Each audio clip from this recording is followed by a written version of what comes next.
Dhoni finishes off in style, a magnificent strike into the crowd. India left the World Cup after 28 years. The party begins in the dressing room, and it's an Indian captain who has been absolutely magnificent on the night of the final. These words will be remembered by every individual who somehow adheres this sport, who saw that iconic night. They will remember these words for it came from the most eloquent commentator of all time. Yes, it's a different story that I wasn't there with him, but now these words have come from the most eloquent commentator of all time, the host of this talk show. And with this, I welcome you to episode number 346 on the 2nd of April 2021. So, what is so special about 2nd April 2021? The only special thing would be that it comes after 1st April 2021, which is perceived as an April's Fool Day. Why does that happen? Well, we'll discuss that mythology in another episode. But 10 years to this day, India won its second ODI World Championship. But there would be a few Puritans and a few individuals who would say that the 83 World Cup was greater. But whether the 83 World Cup was greater or the 2011 World Cup was greater, I am not going to pontificate on that because simply it's subjective. Because for me, since I am the contemporary of the team of 2011, I would feel closer to the 2011 win. The current crop of commentators who are in their 50s, 60s, and 70s would feel closer to the 83 World Cup win. But which is a greater win? That's subjective. It's very difficult to assess because it depends on the mindset of the individual. As I said, I am the contemporary of majority of the team of 2011, and the interesting fact being that the only survivor from that 2011 World Cup who has gone on to play two more World Cups is Virat Kohli, while the rest of the team was either discarded or they were told that your career with the team is over or they retired on their own for whatever reasons. Virat Kohli is the only survivor from that team. But let's look at the 83 World Cup. If you look at this photo, you can see the expressions on the players that won't even know how to pose for a photo because for them it's a major world championship win. Look at the headlines in the newspaper. India snatched the World Cup, which basically means that there was zero expectations from the players, and because the team they were facing, the overhyped mighty West Indies, there were zero expectation, and it was expected that West Indies would go on to win its third consecutive ODI championship. Though the definition of a championship was way different than what it is today. And most of the players from the 2011 team, from the class of 2011, with the exception of Virat Kohli, who is still relatively young, most of them are exactly now in their 40s. From Gambhir to Yusuf Pathan to MS Dhoni, most of them now are in their 40s, either retired or playing for small, inconsistent leagues like the Indian 20 over domestic competition, or they are the coach of their respective teams. Let's look at this headline. India go on the top of the world. Well, there's a sarcasm associated with this because no one expected the team to go and win. As I said, their opposition was the overhyped, over exaggerated, mighty West Indies. And as is the case with Australia in contemporary times. So nobody expected, if you ask anybody, especially who are the contemporaries of that team, that is the individuals who were in their 20s then and are in their 60s now, they would say, I have no idea that a world championship tournament was even happening. Why? Because there was limited media coverage. It was limited to print and electronic media. Print media also not giving too much of focus on it. Electronic media would mean TV and radio, though radio was still taking most of the coverage of any major sporting event. TV had not yet gone into the event where they would broadcast this tournament. Whether everyone had television sets, that's also something that is important. Not everyone in 83 had access to television sets, whether it's the black and white TV, the cathode ray TV, that's technology in that era. But everyone had access to the radio. So those who were interested listened to the radio. But jump to 2011, the expectation rose by 100%. There was the home supremacy factor which had come into play, and now the digital media, the print media, the electronic media, and even the pseudo media had started playing a big role. Compared to 83, when there was no pre tournament promotion, in 2011, for 2 months, there was a consistent promotion of the tournament, urging everyone to watch either at their homes or in the stadiums, which is a different story today where they say don't come to the stadiums, but we shall discuss that later. Let's take a look at this headline: India left Prudential Cup. Now, this term Prudential is very important because the International Cricket Council, which makes the rules and is the host of international tournaments and decides when the tournament will be played, in which country will host it, and how it's going to be organized, and all the modalities of it, they had zero role to play. Prudential was the sponsor of that particular tournament. So till 1992 or 1996, it was all about the Prudential Cup. ICC only played a major role post the 1992 World Cup, and these factors play a huge role. So whether technically they won an ODI World Championship in 83 is something that can be debated upon, and whether 83 or 2011 was greater, that is purely subjective and based on the emotions of the contemporary of those players. But we'll discuss this further, but let's take a short break.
Welcome back after the break. Now, moving on to the 2011 World Cup win. You can see in this photo the reaction of the players, more aggressive and as if they knew they had done something special compared to this innocent reaction of the players. Well, maybe it's the sign of the times. That's how one can perceive it to be. But you can see the reaction of the players. Look at how the newspaper has more imagery, the colored impact of the news, the impact color has on people. Look at the players carrying the national flag, how pseudo nationalism had begun to play a major role. Now imagine this. As this player bowls to this particular batter, this was when the final wicket of the West Indies fell and India went on to win the World Cup. Now let's take a look at this video again. As he bowls, now look at this. If DRS was there 40 years ago or specifically 38 years ago, this would have been pitching outside off, impact outside off stump and wickets missing. But no DRS, and the umpires would say that if you're anything close to the stumps, if you hit the pad or anything like that, whether it's, they didn't bother about technicalities like or pontificate over things like outside off stump, outside leg stump, in swinging, outswinger. This could have been your outswinger, as the current pontificates would have analyzed this. Now let's take this video further.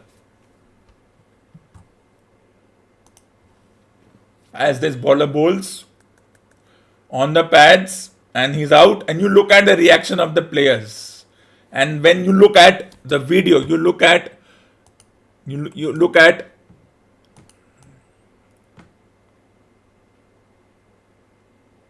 see the crowd here. The crowd is sitting relatively in a disciplined manner, means nobody is moving about. They're sitting as if it's the way they are supposed to sit. People react. Let's take this video further. Here the crowds are running into the ground, and this was the big difference. As soon as the match finished, the players would run off to their locker rooms and their dressing rooms because they knew the crowd would invade the field. But this was common. This was acceptable in that era. And why was it acceptable? Acceptable because there was no boundary line. There were no barricades between the players and the spectators. So once a match would finish, whether it's football, hockey, cricket, basketball, the crowd would rush into the ground, and you can see how they would go. And this is also fanatism at its best. But now this has changed to pseudo media. If this was the following 40 years ago, because of limited media coverage and restrictions of print and electronic media, this doesn't have to happen today, because you can stalk or be a fan of a sports athlete through pseudo media. Let's take this video further.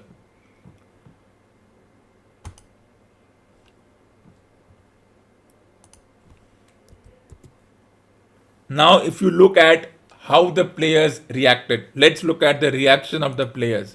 As this bowler bowls, the umpire, look at his how he appeals. Look at how the players are reacting here and how they are rushing in. You can see the reaction.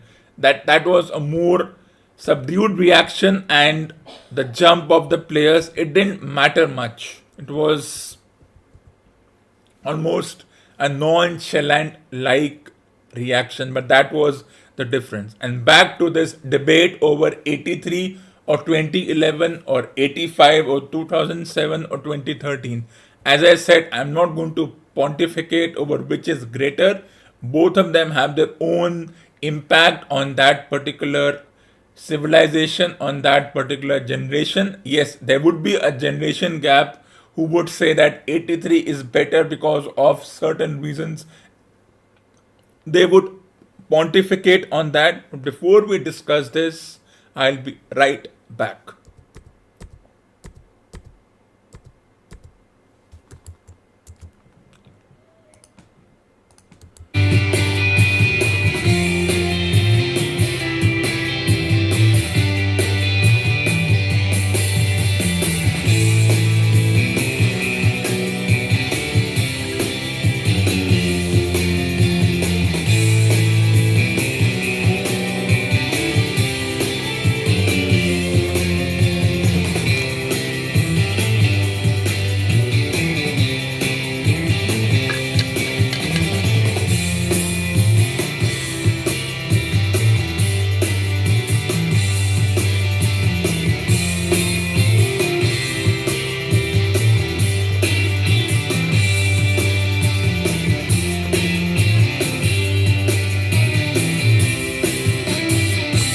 Welcome back after the break. Now let's look at some of the news coverage at how other media reacted to this particular win.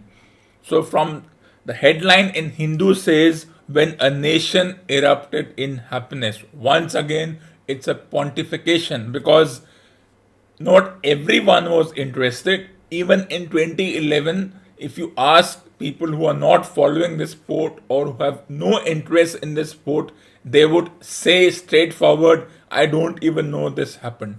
So, this is a generalization saying that when a nation erupted in happiness, because not in every part of India do they follow this sport, and even if they do, they won't react like this. So this is a very generic statement. You can say that when part of a nation or when the fanatics erupted in happiness, that would be a better headline. And the sub headline is 10 years ago Dhoni's Dashers wrote this day into Indian cricket folklore by lifting the World Championship. Once again, a bit of pontification because it's a very generic statement. What if this was the Hockey World Cup or any other sport or gold medal at the Olympics? But then gold medal means lot of players involved in that. Individual teams, individual sports, and specific athletes. Here it's a team game, and somehow humanity and civilization connects with a team game more than they connect with an individual sport or individuals influencing a certain sport. Let's look at, and then this sport is also important because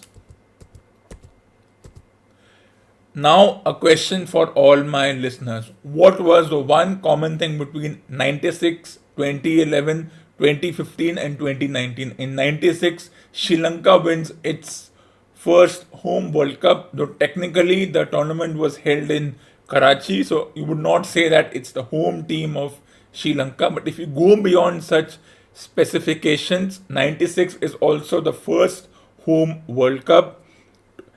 2011 India wins, 2015 Australia wins in Australia, and 2019 England wins in England. And the big difference is that after winning in 96, Sri Lanka are unable to defend this total and they do not win again, defend the championship. They have then, after 11 years, when they reach the finals in 2007, it comes to a controversial end. In 2011, again they reach the finals, but they are thwarted by the captain of the opposing team. India wins the 2011 World Cup. They get two close calls in 2015 and 2019. Though for me, the 2019 semi-final should have restarted when it rained and the match was pulled into a second day because of rain. But that's a chapter closed. India got close in 2015, reaching the semi-finals, and they lost to the eventual winners in 2019. India also lost to the eventual winners, that is New Zealand, because for me, still no team has won the 2019 World Cup. After two tiebreakers which do not produce a result, to say that number of boundaries eventually produce a result is absolute hogwash and absolute ridiculousness. So for me, 2019 does not result in a winner. England wins in England, but it's still a matter of scrutiny. I'll be right back and we'll discuss this further.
Welcome back. So you can see in this photo that in 2019 and 2015 only two players from this particular team, the class of 2011, played the 2015 and the 2019 World Cup, and post the 2019 World Cup only Virat Kohli is the only surviving member, as the rest of the players either retired or were sent into oblivion, that you no longer are needed, you are unfit, or for whatever rhyme and reason they were told to back off. And that's the big difference.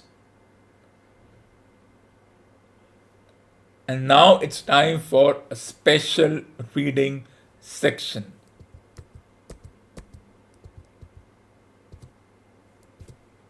From Karl Marx's Das Kapital.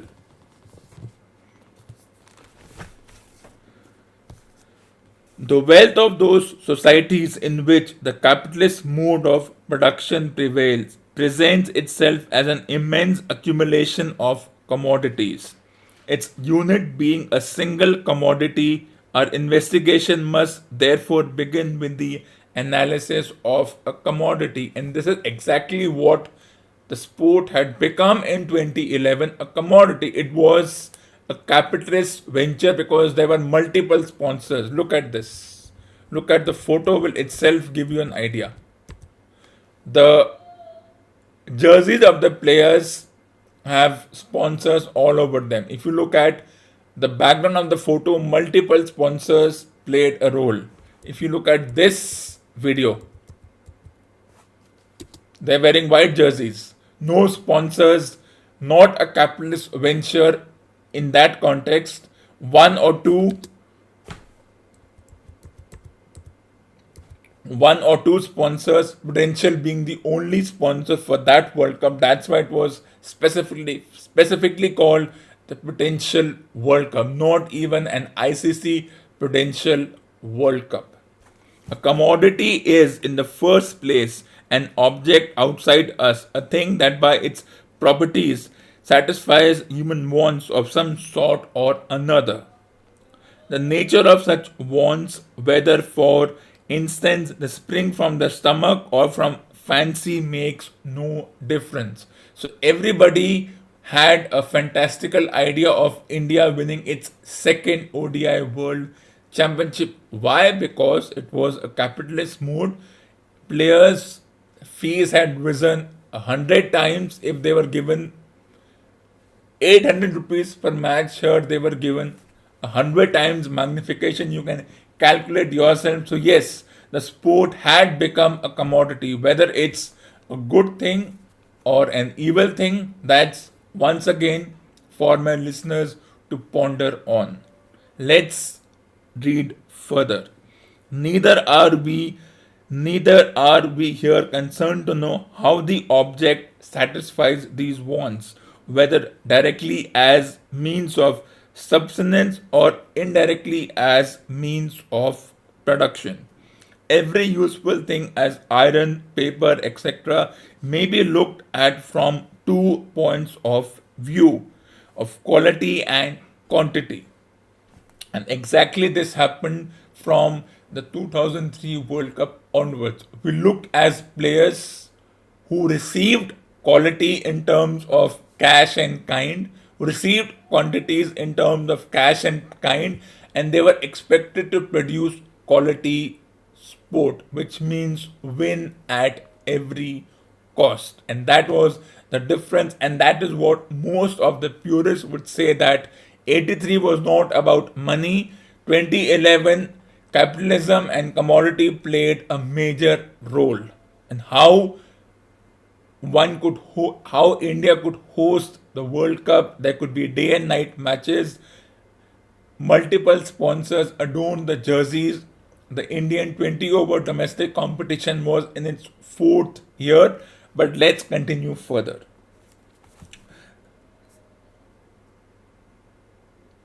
It is an assemblage of many properties and may therefore be of use in various ways. To observe the various uses of things is the work of history. So also is the establishment of socially recognized standards of measure for the quantities of these useful objects. Look at these lines carefully. Socially recognized standards of measure for the quantities of these useful objects. The fact that India goes on to win the World Cup in 2011,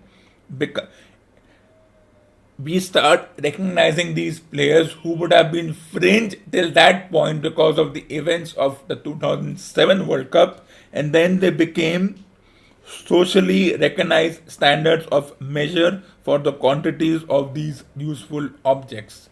So, winning a world championship in a pseudo modern era meant that the further World Cups would be recognized on the standards of how this World Cup was won.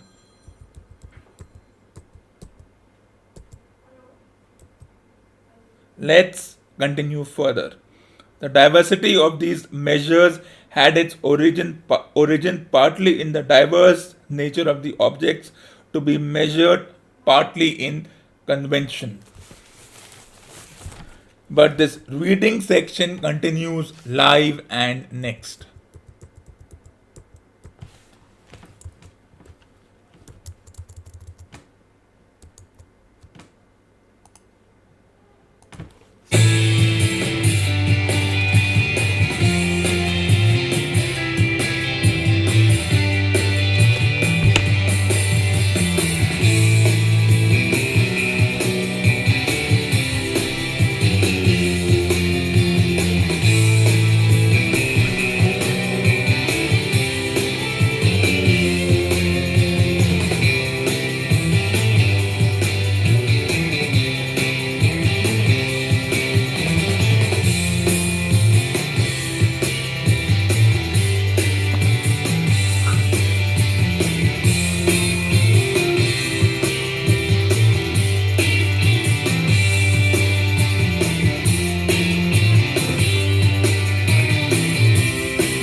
Welcome back after the break. We are live here on episode number 346, and this is currently the reading section from Karl Marx's Das Kapital. The utility of a thing makes it a use value, but this utility is not a thing of air. Being limited by the physical properties of the commodity, it has no existence apart from that commodity. A commodity such as iron, corn, or diamond is therefore, so far as it is a material thing, a use value, something useful. This property of a commodity is independent of the amount of labor required to appropriate its useful qualities. When treating of use value, we always assume to be dealing with definite quantities such as dozens of watches, yards of linen, or tons of iron. And in the case of 2011, dozens of sponsors and millions of dollars being invested by the Indian International Cricket Board, the Indian Cricket Board, and the multiple sponsors, and the impact of the 20 over domestic competition. The use values of commodities furnish the material for a special study, that of the commercial knowledge of commodities. Use value becomes a reality study, that of the only by use or consumption. They also constitute the subsistence of all wealth, whatever may be the social form of that wealth. In the form of society we are about to consider, they are in addition the material depositories of exchange value. The, the next reading section comes after the break.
The traveler looked at us and then at the mechanism. Well, said the psychologist, this little affair, said the time traveler, resting his elbows upon the table and pressing his hands together above the apparatus, is only a model. It is my plan for a machine to travel through time. You will notice that it looks singularly askew and that there is an odd twinkling appearance about this bar, as though it was in some way unreal. He pointed to the part with his finger. Also, there is one little white lever, and here is another. The medical man got out of his chair and peered into the thing. It is beautifully made, he said. It took 2 years to make, retorted the time traveler. Then we all had imitated the action of the medical man, he said. Now I want you clearly to understand that this lever being pressed over sends the machine gliding into the future, and this other reverses the motion. This saddle represents the seat of a time traveler. Presently, I am going to press the lever and off the machine will go. It will vanish, pass into the future time, and disappear. Have a good look at the thing. Look at the table too and satisfy yourselves. There is no trickery. I don't want to waste this model and then be told I am a quack. The reading section continues live and next.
For more awesome content, tune in to the next episode of the weekly show with Aditya.